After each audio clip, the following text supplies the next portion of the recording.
Hi, welcome everybody. My name is Mel Berwin. I am a resource writer and workshop facilitator for Blue Dove Foundation. I'm also Director of Congregational Learning at Congregation Neve Shalom in Portland, Oregon. And the work that we are doing on this resource right now, the Every Life Counts resource, is supporting our community, our Jewish community, around mental health, suicide prevention, and suicide awareness.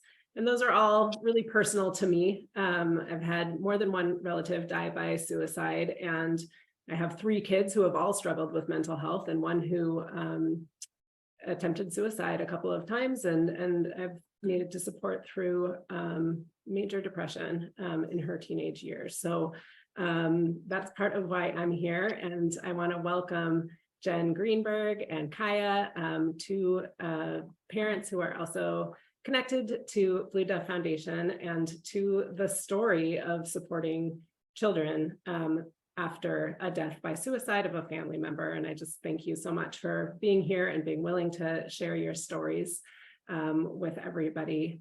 I also want to say here that no parent anticipates having to have that conversation with your kids, and let alone supporting kids through the years of grief that follow a death by suicide in the family. And so this conversation is not a test. It's not, a best practices conversation. It's really just your openness to talking a little bit about how you've supported your own kids, what helped, what didn't, what you might like to share with other families who are unfortunately going through a similar situation. So maybe Jen, we can start with you, and you can tell us a little bit about yourself and about how old your kids were when their dad died and how old they are now. Okay. Hey, everybody. My name is Jennifer Greenberg. I am a co-president of the Blue Dove Foundation. I also work in marketing. I live in Marietta, Georgia. I have 2 children, Ethan and Layla. My son Ethan is 13 right now, and my daughter is 7. We lost their dad, my husband, in October of 2016. So it was 1 week before Ethan's birthday. That's the way he says it. And my daughter Layla was 8 months old. Is there having a purple? Thank you. And can you tell us just a little bit, Jen, about the circumstances that led up to the death, and a little bit about what your kids knew or didn't know about the situation before their dad died? Absolutely. So my husband had been struggling. His name was Adam. He had been struggling with depression and anxiety for a long time, and I didn't really know about it until the first time he considered taking his own life, and he told me about it. And even then, he started to get help and get therapy and see a psychiatrist, but he was never really okay. And I don't think I ever knew the depths of how he was feeling. And so he continued on, and it was a big secret. So nobody knew outside of me. And I don't even think I knew the full depths of how bad things were inside his head, but it was a secret. I wasn't allowed to talk about it at all to anybody, and he didn't talk about it to anybody. And so our kids had no idea. I mean, Layla was 8 months old, but even Ethan didn't know. And so when he died, it was a shock. It was a shock to me, of course, because I didn't really know he was at that point. But it was a shock to everybody else because they had no idea there was a problem to begin with. And that's one of the reasons it's so important for me to be a part of the Blue Dove Foundation, to participate in events like this, is because every time I speak, without question, somebody texts me or calls me or sends me a Facebook message at 2 a.m, and they say, my husband is suffering and I'm not allowed to tell anybody, and I don't know what to do. And, I didn't know what to do. He told me not to tell anybody. It felt like, part of marriage is keeping each other's secrets and confidences. So to me, when he told me not to talk about it, I didn't, out of respect. And when he told me he needed some space because he was having a bad day, I did. and then he was gone. So, you know, that's why it's so important. And so it was a shock to everybody. I think that was the question. um, and so there were a lot of different people who had very strong reactions of shock and, of course, sadness when he was gone. Thank you. Kaya, will you introduce yourself and tell us how old your kids are and how old they were? Yeah, my name is Kaya. I live in Portland, Oregon. I teach preschool, and my children, my daughter Shoshana was 5, and my son Paul was 3 when their father died. And now they're 6 and 9. And like Jennifer said, it was pretty shocking to a lot of people. Thank you.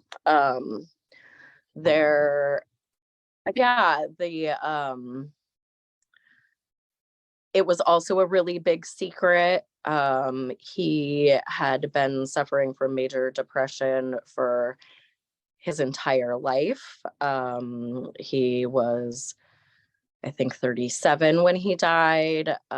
So he had basically been experiencing significant depression for, 32 years, 27 years, something, somewhere in there. He began talking about suicide when we were in our early 20s.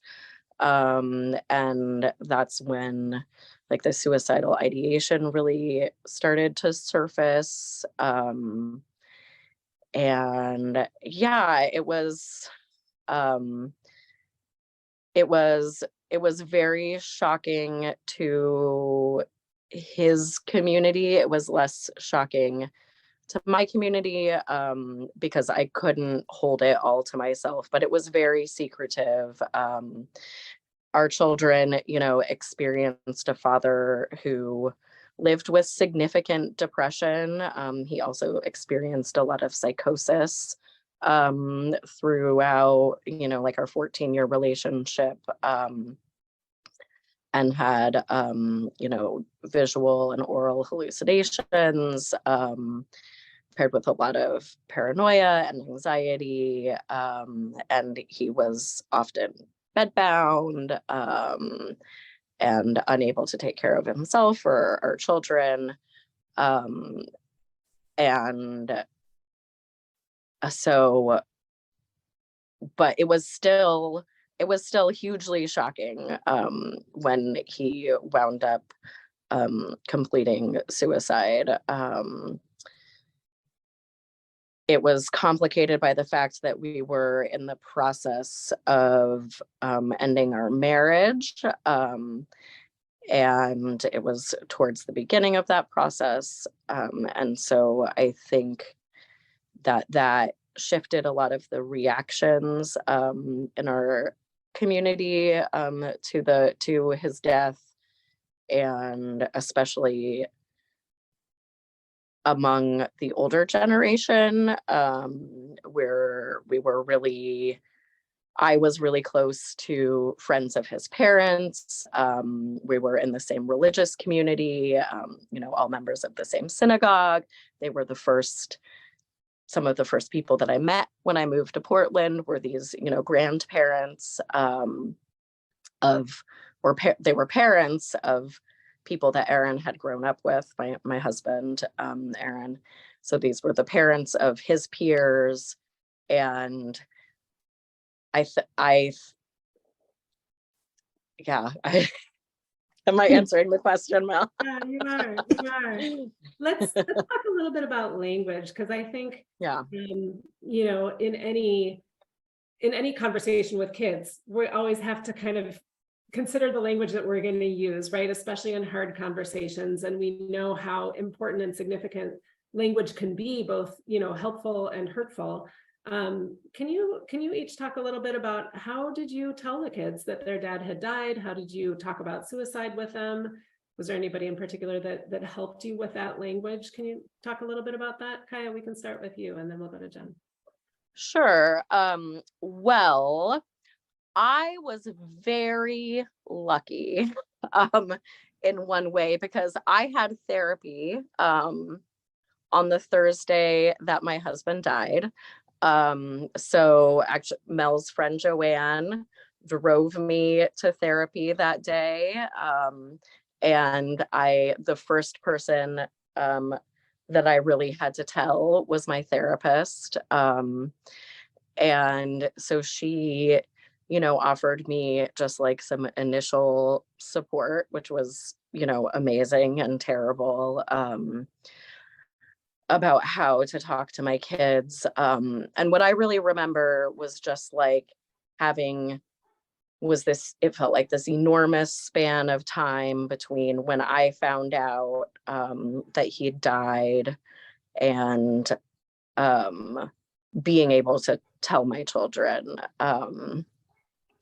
And I remember, we sat in my bed and I told them that their dad had died, and he died at his parents' house. So I told them that. I told them that he had hurt his body so badly that he had died, and that was called suicide. And then so that was on a Thursday, and his funeral was the next day on Friday. And that Friday morning, I called the Dougy Center. And, as soon as they opened, which is another amazing resource for children experiencing loss of a close relative. And they really talked me through, some more specifics of language. And they supported this idea that for young children, not getting into the specifics of method, but, this wasn't something that was done to him. And that it also wasn't a choice, and that this idea that there was something, this idea of suicide is something in your brain, and it's a sickness in your brain, just like cancer or diabetes, asthma. These are all types of sicknesses people experience, and that those explanations have really stayed with me over the past, 3.5 years since his death. Yeah, I mean, the Dougy Center really helped me get through that, next day of after his death. Yeah. Thank you. Jen, how about you? So I also was very fortunate to have an amazing support system. When Adam died, one of my best friends, my whole family was with me all day, but one of my best friends in particular sat with me when my son Ethan got home from school. And I sat him down on the couch and I told him that his daddy had died. And at the time, I didn't know to say anything more than that. So that's what I told him. And we quickly got involved in several different things. We went to, there's a local organization called The Link that has therapy, and I started him in play therapy, which was amazing. And the play therapist very quickly told me how important it was to tell Ethan exactly how he died, and that it was important, if for no other reason, to ensure that he found out from me with the language that I chose, and that he never felt that I lied to him or left out information, because that could affect the relationship that he and I have and the level of trust that he has in me forever. Mm-hmm. And so I was trying to get up the nerve to do it. And I also had luck. God stepped in, however you want to perceive it. But it just so happened that when Ethan was going to bed that night, he started asking me questions about how his dad died. So I didn't have to bring it up. he asked, and I was able to answer. And so I also explained, very similar to Kaya, that his daddy had a sickness in his brain that made him so sad and so scared that he didn't think he wanted to live anymore. And so he took his own life. And I explained that he was in the car, that he used a gun, not to get too graphic in this conversation. And I tried to, much like what Kaya said, tried to give him all the information, but no more information than he needed, so that it was exactly at his level. And through the years, he has come back every now and then and been like, what about this? And I expect he'll continue to do that as he gets older and experiences life and thinks to himself, oh, I never considered that. What was dad thinking? Where was he? How did this happen? Layla's a little bit different because she was 8 months old. And so I couldn't tell her. But I did make sure to make it a part of the conversation. So it's as if she always knew. And so it's interesting to spend time with her. I have to give her teachers a heads up sometimes because she will say things that are important and intelligent and, things that she's had to deal with, even as a little 7-year-old girl, that would be shocking to somebody who didn't know about our circumstance. Like, for example, when my dad passed away, which was probably of a heart attack. We don't really know what happened. Something happened. And it was sudden. And Layla said to me, well, why did Papa want to die? Was his brain sick too?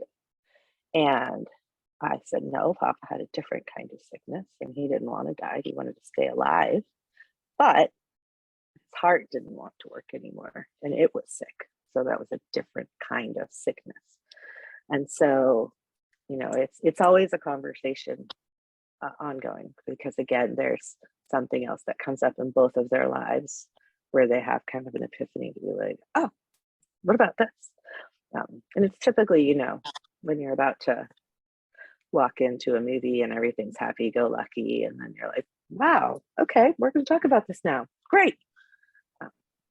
So anyway, and then moving forward, I've actually tried to get better about encouraging everyone around me, not just my kids, to use the right language.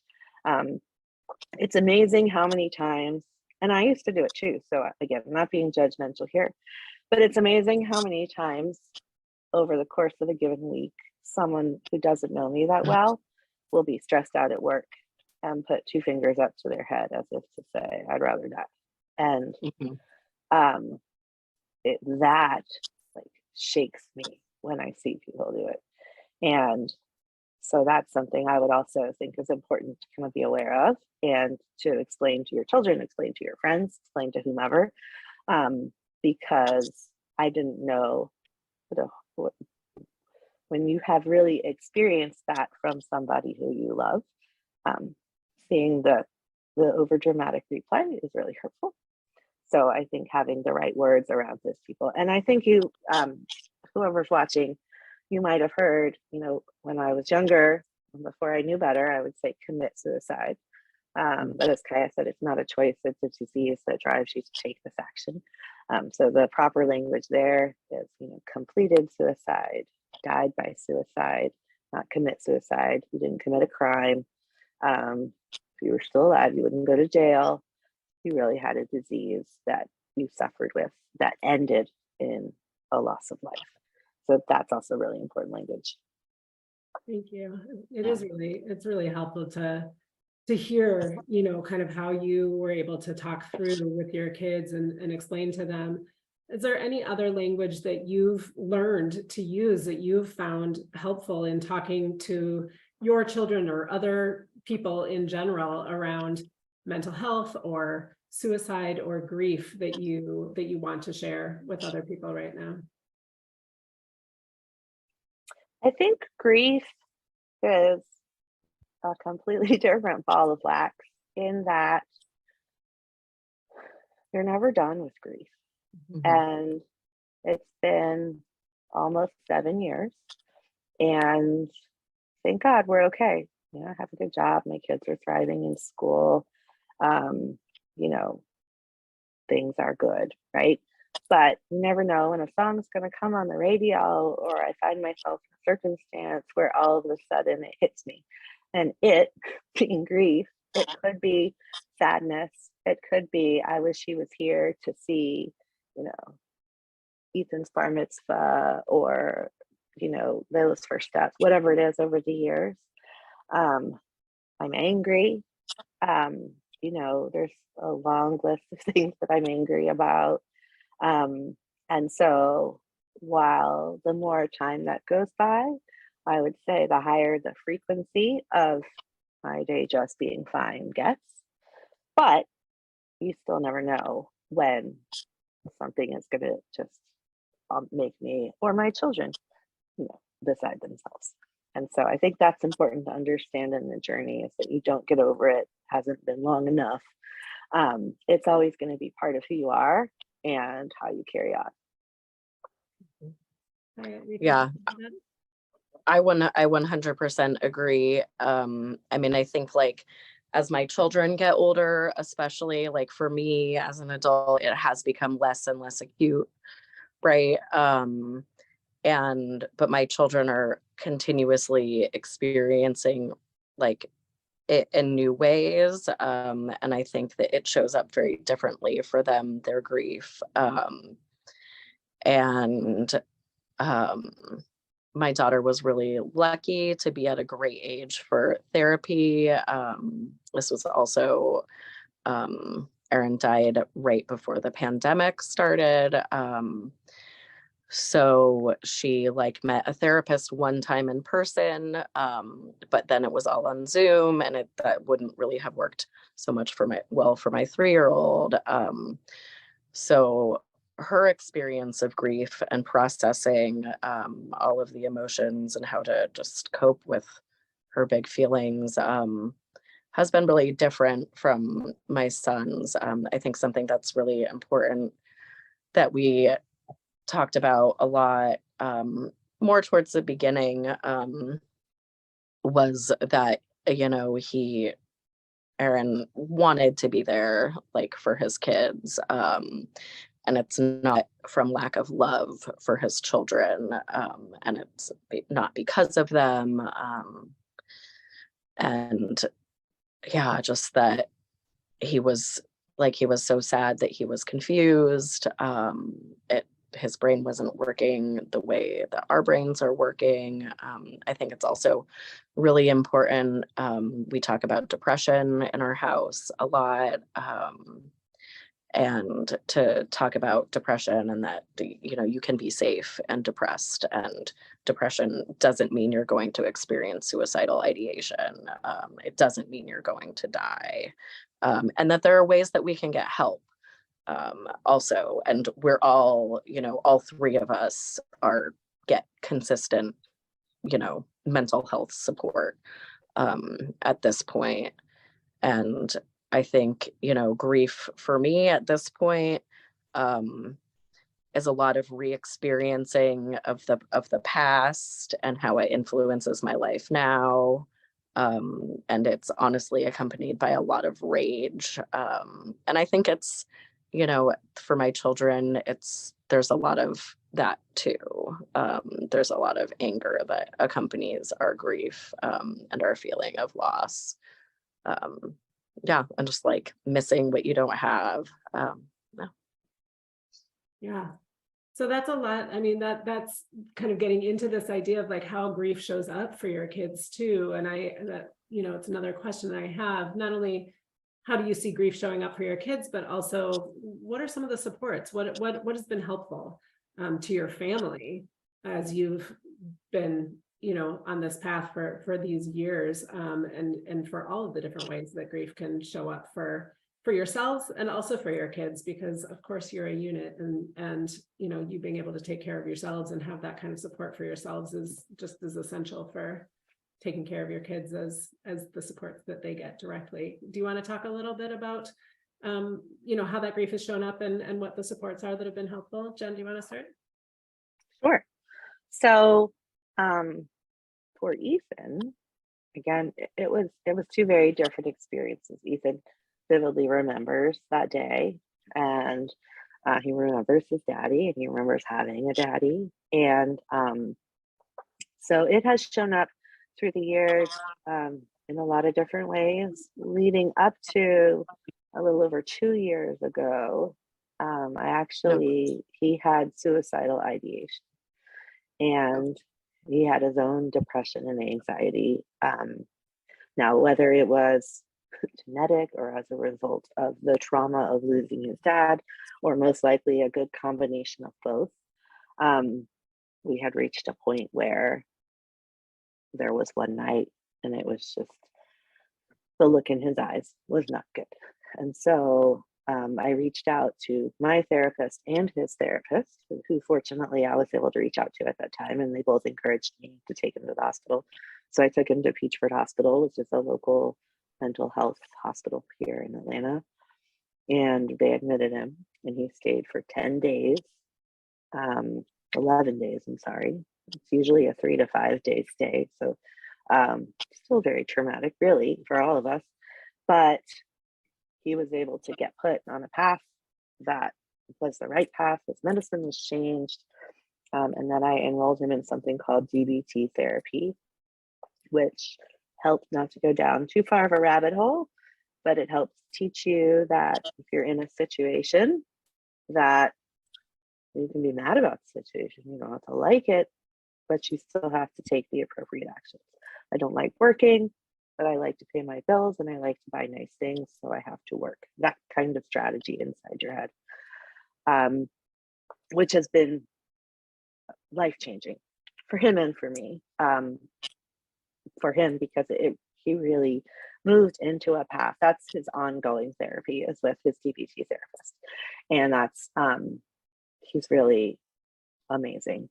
And it's been helpful to me, one, to see him move in the right direction, but also, well, I haven't been through that kind of therapy. I've been through more traditional kind of talk therapy.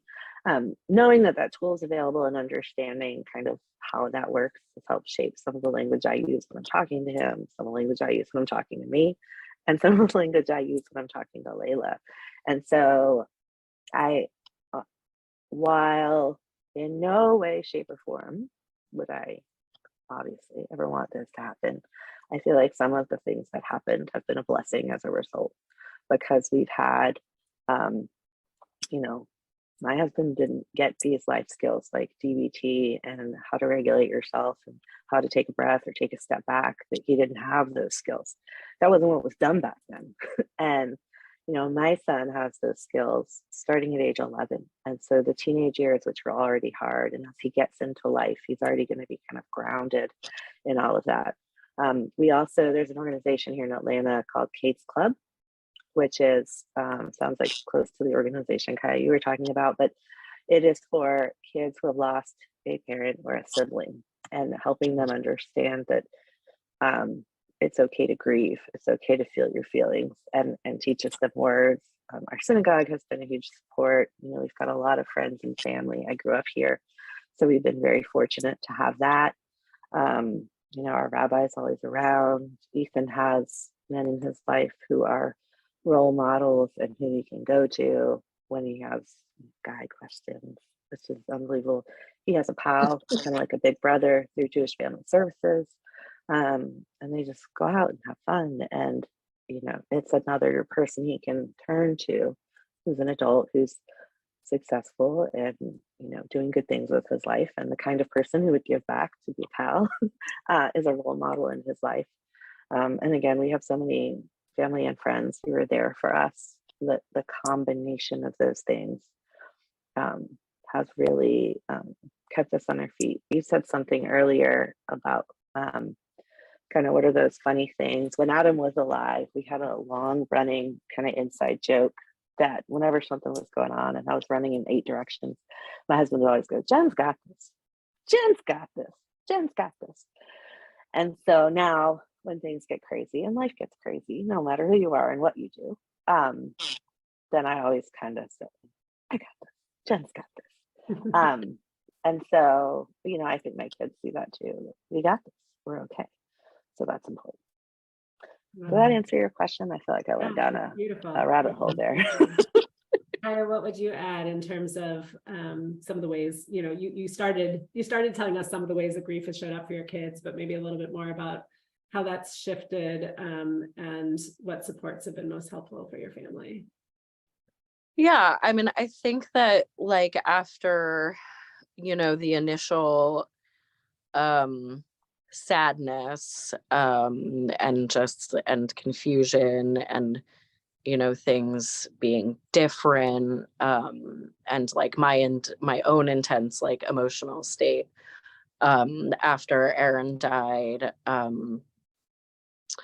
their grief started showing up in anxiety and my son in particular really seems to struggle with some attachment stuff and has a hard time forming new attachments with adults. And for myself, I did a bunch of EMDR with one therapist that really assisted with like some intrusive imagery that I had after my husband's death. My son went to weekly groups through the Dougie Center with other 3-year-olds that had experienced the death of a sibling or the death of either a sibling or a parent.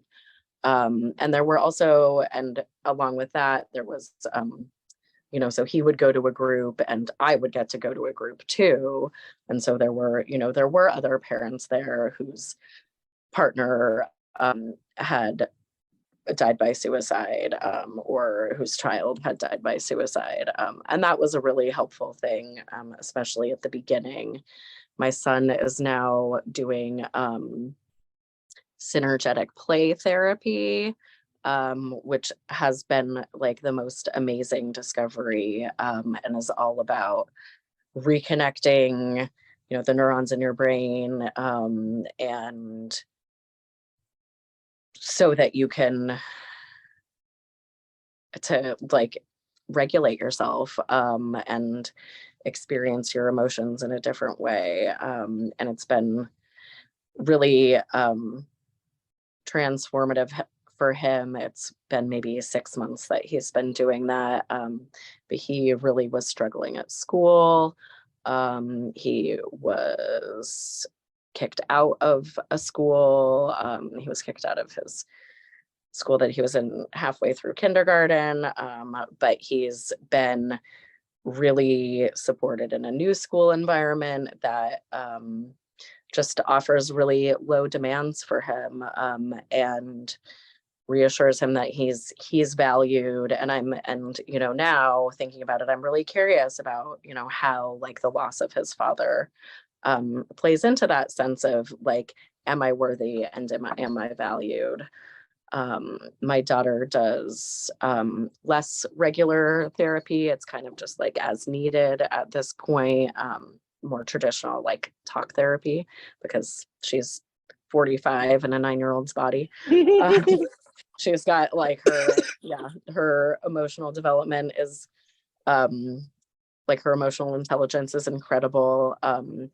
I think part of the difference for her was her and my attachment was incredibly strong, and I was sure her father was not very present for her while he was alive. And so it was always me. And so that didn't change as much for her as for my son. And I think he feels much more of like the father loss, and it really comes out in anger and defiance and opposition, and his body gets really big. My body gets really big. You know, we have like that in common. So I think like we wouldn't have made it through without the support of mental health professionals. And being able to talk about our feelings, and we each have a feelings doctor is what we call it, in our household. And it's beautiful, and it's like it normalizes that everybody experiences stuff, right? And we can all get help, and we can all get through it. And I'm like you said, Jen, I was always the one that just did it, and just, and I think I need to tell myself more that I did, I can do this. And I've been doing it for so long, and sometimes I just get so tired. Um, but like, you've lived through this one thing, you can probably do almost anything, I think. You have Yeah, some I think, yeah. superpowers that you never asked for, right? So true. Right, yeah. So I know, I mean, that's super helpful to hear a little bit about some of the trajectory, right? And some of the range of how the kids' grief has showed up over these years, and some of those supports. I'll just say now we'll put some resources at the end of this presentation as well for folks to refer to if you're looking for greater support. I know that you're both very involved in your Jewish communities, in your, in your different places that you live. And I wonder, was your connection to Jewish community and to Jewish ritual helpful for yourselves and for your children as you have been supporting them through this as well? Yeah, Kaya, you want to start? Yeah, I mean, I was just saying in therapy yesterday that, the Jewish machine went into action.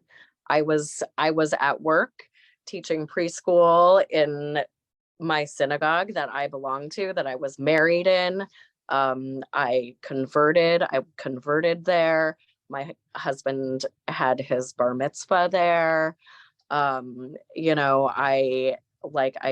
got a phone call from the EMTs while I was at work.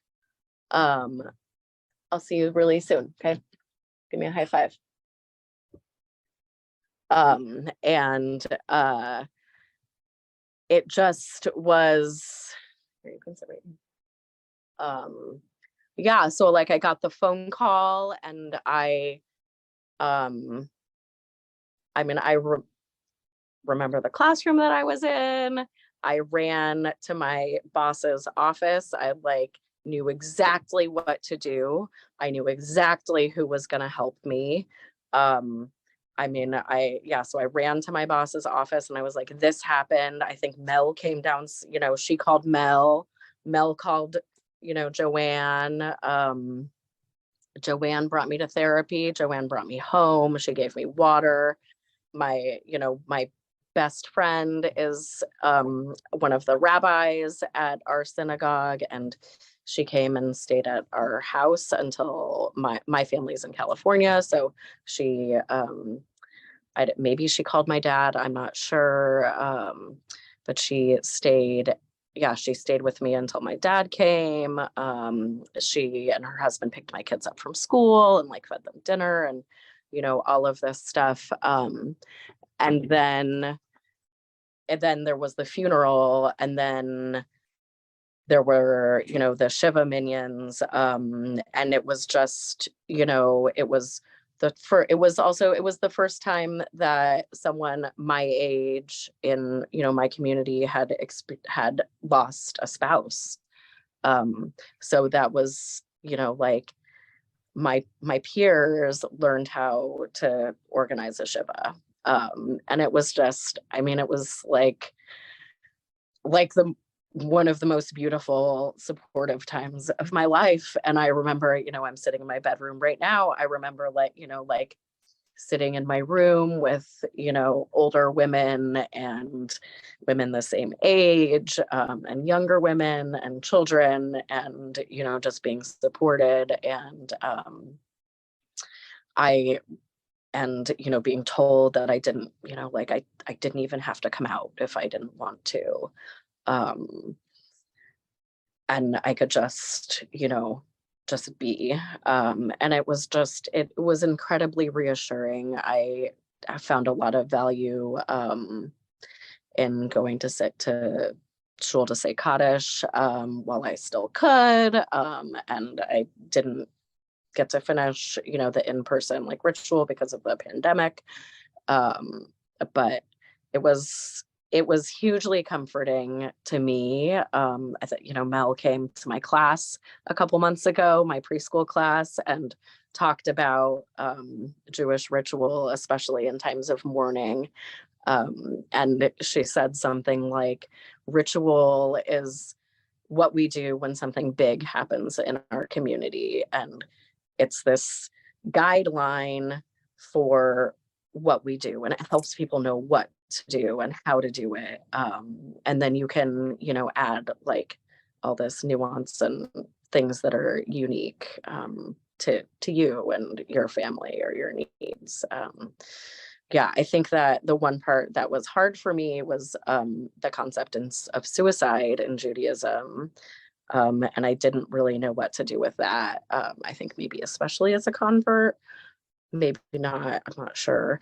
But it seemed like really, really taboo.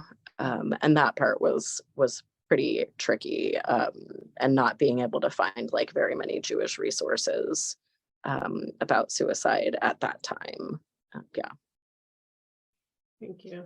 Yeah. Jen, what about for you? How did Jewish community show up for you, and how does Jewish ritual kind of play into how you supported your kids?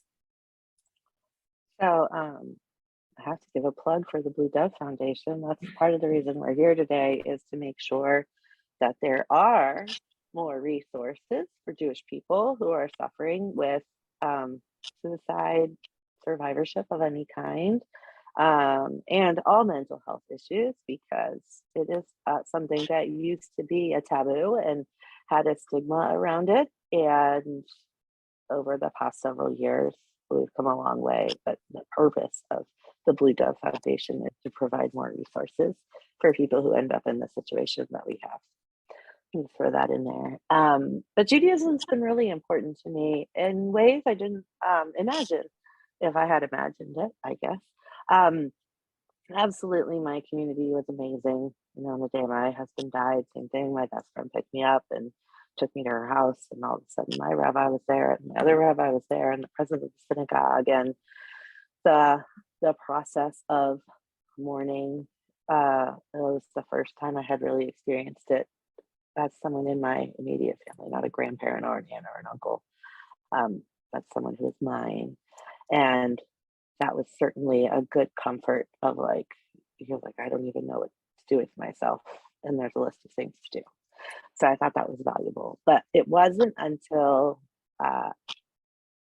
moving forward that I really started to learn how much Judaism values mental health and self-care. And I don't know if I didn't know that. I didn't know that, but I never thought about it before either. And really, all of the traditions are about gratitude, which is one of the biggest things that can help lift you up. It's about gratitude with every single prayer and every single song and meditation, and taking the time to be in the moment and be grateful for what you have. It's about, charity and helping out your friends and family and community and being there for you. And so it was actually, so I had a therapist who once I got through the initial grieving, we weren't the right fit. And so I had went out of my way to find someone who was a Jewish mom to be my therapist. And it just so happens she was one of the original founders of the Blue Dove Foundation. And she asked me to speak at the first event. And that was when I really started to think about my grieving process through a Jewish context and how I got involved in the Blue Dove Foundation. But I continue to be blown away by all of the ways that ritual and custom and tzedakah really lead into making you stronger as a Jewish person, but making you stronger as a mentally well person. Thank you. Can I add something, Mel? Yeah, of course. Yeah, I just following, this idea of gratitude. I now, like I say, the Shehekianu, like at every possible moment. When I'm at school, I had a student that was like, my baby sister has her first cuckoo. She's got her first ponytail. And we said a Shehekianu.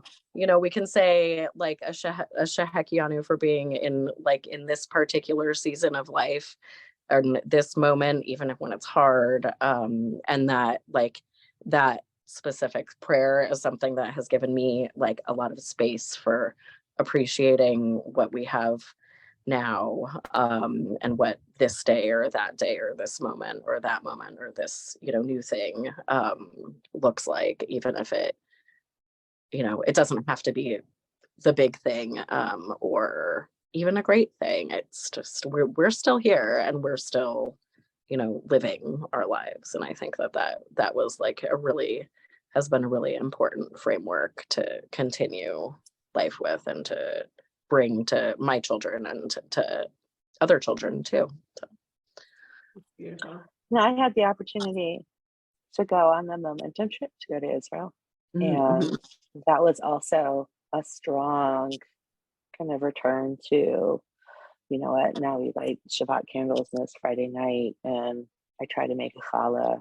And we have, even if it's 5 minutes in the midst of running here and there and everywhere, my kids love to come in the kitchen and light the candles. And I like when I say the prayer over them.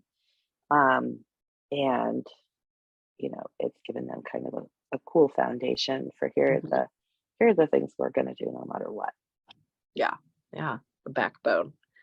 Like that ritual, those rituals and that structure and some of the language from our tradition are really grounding and helpful as rituals, right, for living, right, and for what your family has, for how you kind of define your family as surviving this tragedy.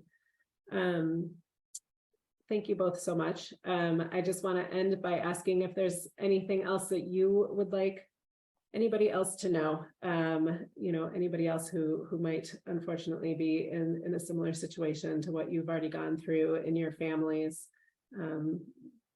Just something that you want to end with, to tell other people that are watching. I think I started with this, but I think it's good to end with it too. If you are suffering, if someone you love is suffering, you're not the only one. There's many, many people. The more I kind of go through life, everybody is dealing with something, no matter what it is, something.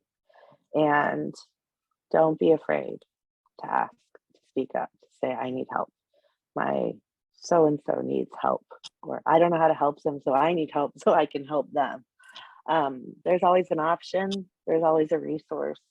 People care about you and they want to be there for you. You just have to let them know. So that is my biggest message, is speak up. It takes a lot of courage to say, hey, I need help.